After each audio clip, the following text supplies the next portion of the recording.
Hey guys, welcome back to the channel. आप सभी का स्वागत है मेरे चैनल में। तो चलिए गाइस, बिना देरी के हुए शुरू करते हैं अपना क्वेश्चन सीरीज और देखते हैं आज का थॉट ऑफ द डे। तो सबसे पहले आपके लिए आज का थॉट ऑफ द डे ये रहा, ठोकर इसलिए नहीं लगती कि इंसान गिर जाए, बल्कि ठोकर इसलिए लगती है कि इंसान संभल जाए। ठीक है, तो चलिए इसी थॉट ऑफ द डे के साथ आगे बढ़ते हैं अपने क्वेश्चन सीरीज की तरफ और देखते हैं क्या क्या क्वेश्चन आए हुए हैं एंड सॉल्व करने की कोशिश करेंगे। तो सबसे पहला क्वेश्चन आपके सामने ये रहा, प्राकृतिक गैस का दहन किस प्रकार की रासायनिक अभिक्रिया है? संयोजन अभिक्रिया, अपघटन अभिक्रिया, ऊष्माक्षेपी अभिक्रिया या विघटन अभिक्रिया?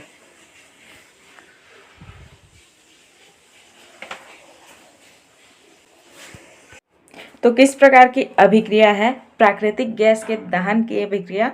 यह एक ऊष्माक्षेपी अभिक्रिया है। ठीक है, अगला क्वेश्चन, कॉपर चूर्ण को वायु में गर्म करने पर उसके सतह पर कॉपर ऑक्साइड की परत जम जाती है।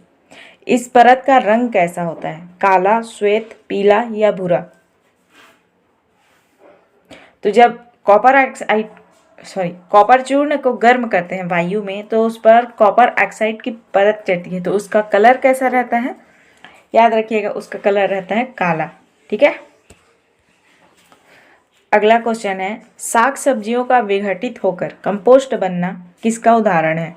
ऊष्माक्षेपी, ऊष्माशोषी, प्रतिस्थापन या उभयगामी?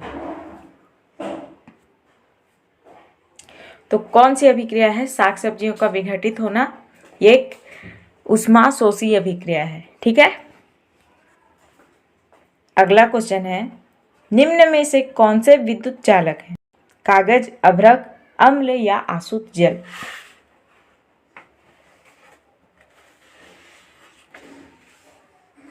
तो कौन सा विद्युत चालक है निम्न में से? याद रखिएगा कौन सा है, अम्ल है।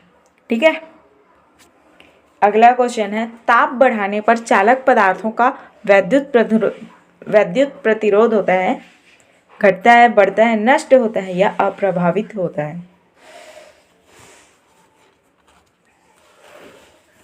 तो क्या होता है, जब ताप को बढ़ाया जाता है तो विद्युत प्रतिरोधों या वैद्युत प्रतिरोधों का क्या होता है, ये घट जाते हैं। ठीक है, अगला क्वेश्चन है, मैग्नीशियम के रिबन के दहन पर किस प्रकार की प्रकृति का लौ उत्सर्जित होता है? मतलब जो लौ जलता है ना, वो किस कलर का रहता है, किस तरह रहता है, उसको पूछा गया है।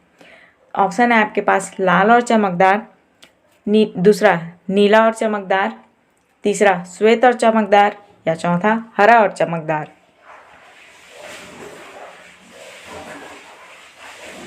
तो कैसा होता है, मैग्नीशियम के रिबन के दहन पर किस प्रकार का लौ उत्सर्जित होता है? तो याद रखिएगा किस प्रकार का लौ, तो श्वेत चमकदार लौ होता है।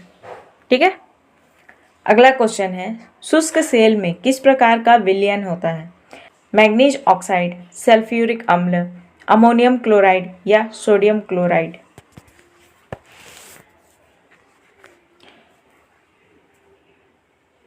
तो किस प्रकार का क्या बोलते हैं विलयन होता है शुष्क सेलों में?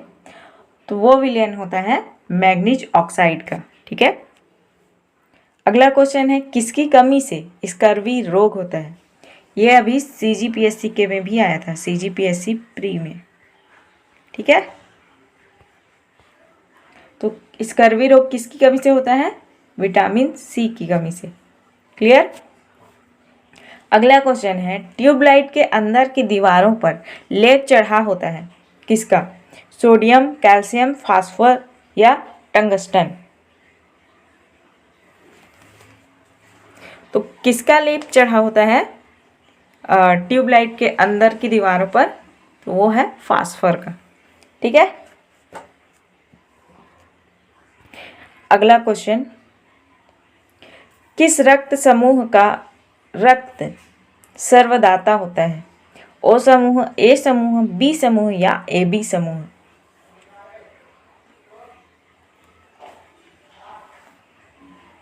तो कौन सा रक्त समूह सर्वदाता होता है?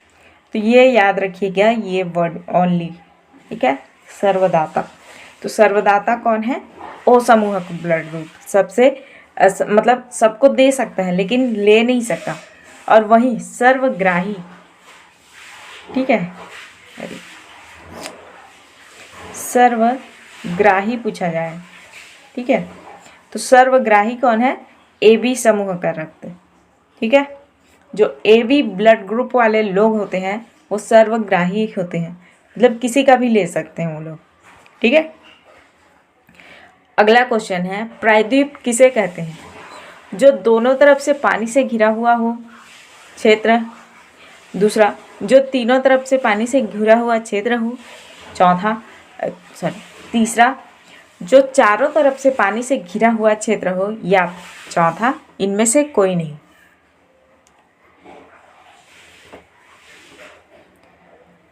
तो किसे कहा जाता है प्रायद्वीप? याद रखिएगा, जो तीनों ओर से पानी से घिरा हुआ हो उसे प्रायद्वीप कहा जाता है। जैसे हमारा जो भारत का प्रायद्वीपीय पठार है, कौन सा क्षेत्र है? तो ये वाला क्षेत्र है, ठीक है, प्रायद्वीपीय पठार। तो इधर अरब सागर, इधर हिंद महासागर और इधर बंगाल की खाड़ी, ठीक है, तीनों ओर से पानी से घिरा हुआ है, इसलिए इस क्षेत्र को क्या बोला जाता है? प्रायद्वीपीय पठार कहा जाता है, ठीक है। अगला क्वेश्चन है, पश्चिमी भाग में हिमालय की श्रेणियों का उत्तर से दक्षिण की ओर निम्नांकित में से कौन सा क्रम सही है? ऑप्शन पहला महान हिमालय, फिर लघु हिमालय, फिर शिवालिक। दूसरा, शिवालिक, फिर लघु हिमालय, फिर महान हिमालय। तीसरा, लघु हिमालय, फिर महान हिमालय, फिर शिवालिक। चौथा, शिवालिक, फिर महान हिमालय, फिर लघु हिमालय। तो उत्तर से क्या पूछा है? दक्षिण पूछा है, यानी कि ऊपर से नीचे की ओर, ठीक है। तो कौन सा ऑप्शन होगा? Option A. तो सबसे पहले क्या पड़ता है? महान हिमालय पड़ता है, फिर लघु हिमालय, फिर शिवालिक पड़ता है, ठीक है। उत्तर से नीचे आएंगे तो मतलब जम्मू कश्मीर से जैसे जैसे हम लोग नीचे आते जाएंगे, ठीक। और वहीं इसका जस्ट उल्टा पूछे, दक्षिण से उत्तर की ओर, ठीक है, यानी कि ऐसे ऊपर में दक्षिण से उत्तर की ओर पूछे तो उसमें ऑप्शन बी हो जाएगा। सबसे पहले शिवालिक आएगा, उसके बाद लघु हिमालय, उसके बाद महान हिमालय, ठीक है, क्लियर। अगला क्वेश्चन है, अभिज्ञान शकुंतलम की रचना किसने की है? कबीरदास जी, कालिदास जी, वेद व्यास जी या पाणिनि? अभिज्ञान शकुंतलम सबसे सरल किसने करी है? तो कालिदास जी ने करी है, ठीक है। अगला है, कुदुरमाल में कबीर पंथ की स्थापना किसने करी थी? गुरु घासीदास जी, मुक्तामणि साहब, उग्रनाथ साहब या बुद्ध जी? तो जो कुदुरमाल है ये कहाँ पड़ता है? तो कोरबा, ठीक है। कोरबा के कुदुरमाल में कबीर पंथ की स्थापना किन्होंने करी थी? कबीर पंथ की स्थापना याद रखिएगा मुक्तामणि साहब ने करी थी, ठीक है। अगला क्वेश्चन, सोमनाथ मंदिर कहाँ स्थित है? पलारी बलौदा बाजार, सोमनाथ बलौदा बाजार, खरौद, जांजगीर चांपा, आरंग, रायपुर। कहाँ स्थित है सोमनाथ मंदिर? वैसे तो सोमनाथ मंदिर हमारे इंडिया में गुजरात में स्थित है, लेकिन छत्तीसगढ़ में भी सोमनाथ एक जगह है, वहाँ मंदिर भी है सोमनाथ मंदिर, और वो कहाँ स्थित है? तो याद रखिएगा वो स्थित है सोमनाथ बलौदा बाजार में, ठीक है। अगला क्वेश्चन, छत्तीसगढ़ का प्रथम केंद्रीय विश्वविद्यालय कौन सा है? गुरु घासीदास विश्वविद्यालय, अटल बिहारी वाजपेयी विश्वविद्यालय, रायपुर विश्वविद्यालय या चंदूलाल चंद्राकर विश्वविद्यालय? तो कौन सा है छत्तीसगढ़ का प्रथम केंद्रीय विश्वविद्यालय? याद रखिएगा वो है गुरु घासीदास केंद्रीय विश्वविद्यालय, ठीक है, GGU, जो कि कहाँ है? बिलासपुर में, BSP में, ठीक है। अगला क्वेश्चन, आमनेर मुस्का पिपरिया नदी कहाँ बहती है? सारंगढ़, बिलाईगढ़, खैरागढ़, छुई खदान, गंडई, बिलासपुर या राजनांदगांव?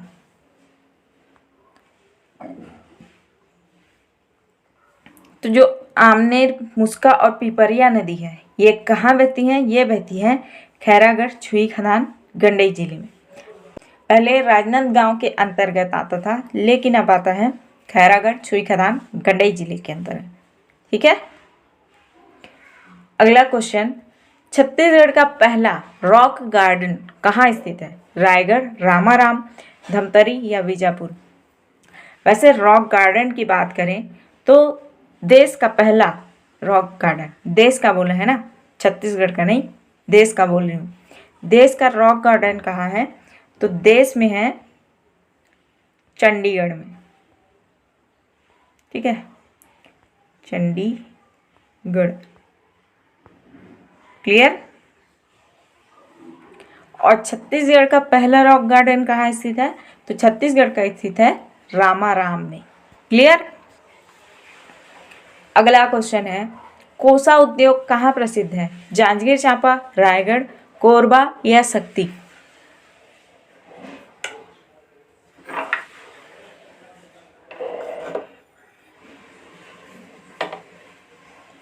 तो कहाँ स्थित है कोसा उद्योग? सबसे ज्यादा प्रसिद्ध कहाँ है? तो कई लोग क्या टिक लगाएंगे? जांजगीर चांपा, लेकिन ये गलत है। ठीक है, इसका सही आंसर हो जाएगा शक्ति। शक्ति क्यों? क्योंकि कोसा उद्योग कहाँ स्थित है? तो चंद्रपुर में। ठीक है,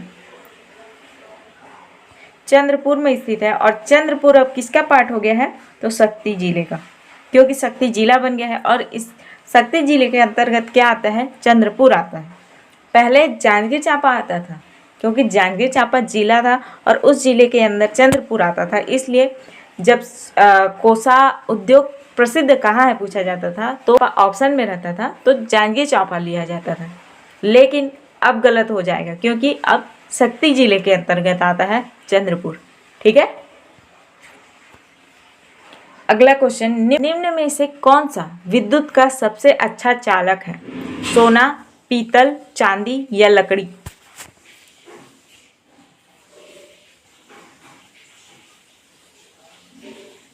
तो कौन सा है विद्युत का सबसे अच्छा चालक? याद रखिएगा, चांदी है विद्युत का सबसे अच्छा चालक। ठीक। तो चलिए, इसी के साथ हमारा क्वेश्चन सीरीज यही खत्म होता है। आई होप आप लोग को आज का क्वेश्चन सीरीज अच्छा लगा होगा।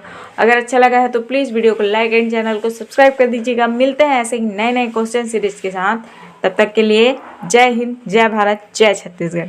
Thank you.